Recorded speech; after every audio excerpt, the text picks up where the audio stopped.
YCP అధినేత జగన్మోహన్ రెడ్డిపై రాష్ట్ర కాంగ్రెస్ అధ్యక్షురాలు వైఎస్ షర్మిల సెటైర్లు గుప్పించారు.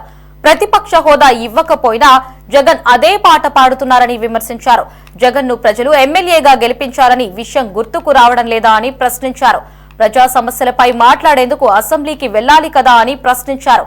తనకు ప్రతిపక్ష హోదా ఇవ్వడం లేదని, మైకు ఇవ్వరని జగన్ చెప్పడం విడ్డూరంగా ఉందని ఎద్దేవా చేశారు.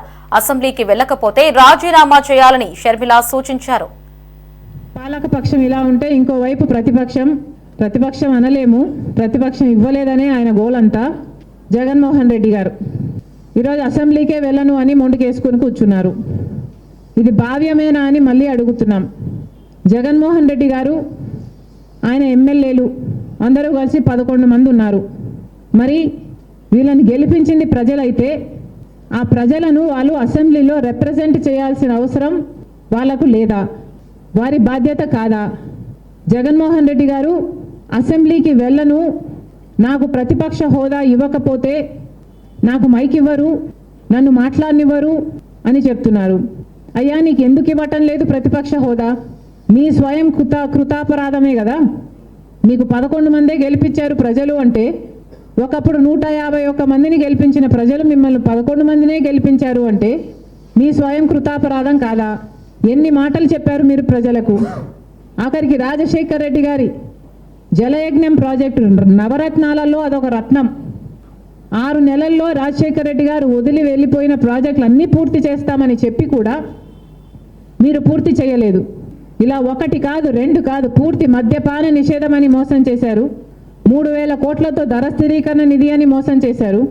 మెగా డిఎస్సి అని మోసం చేశారు. ఇలా ప్రజలు మీ అవినీతి అక్రమాలను గమనించారు కాబట్టే మీకు 11 సీట్లే ఇచ్చారు. పోనీ అవైనా ఇచ్చారు కదా, ఇచ్చారు అన్న కృతజ్ఞత అయినా ఉండాలి కదా. ఇలా అసెంబ్లీకి వెళ్ళను అని చెప్పడం ఏమిటండి?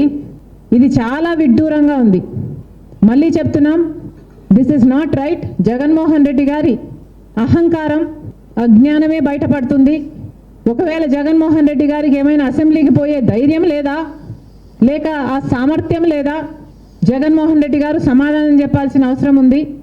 మీరేమైనా ప్రజలకు ముందే చెప్పారా మేము ఓడిపోతే అసెంబ్లీకి పోము అని?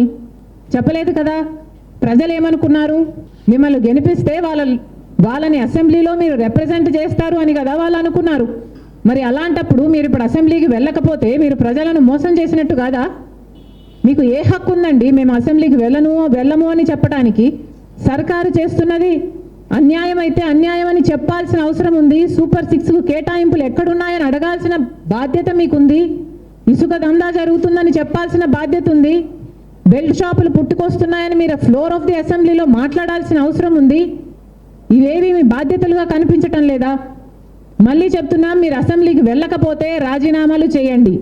మీరు రాజీనామాలు చేయండి.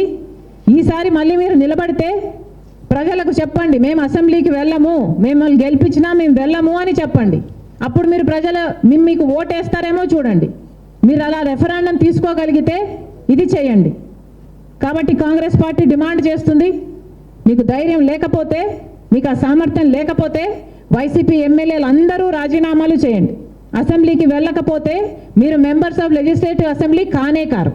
ఈరోజు కాంగ్రెస్ పార్టీ ఒక లేఖ రాస్తుంది వైసీపీ ఎమ్మెల్యేలకు, మీరు అసెంబ్లీకి వెళ్ళకపోవడం తప్పు అని చెప్తూ వైసీపీ ఎమ్మెల్యేలందరూ కూడా కనీసం మీ ఇండిపెండెంట్ కెపాసిటీలోనైనా అసెంబ్లీకి వెళ్ళండి.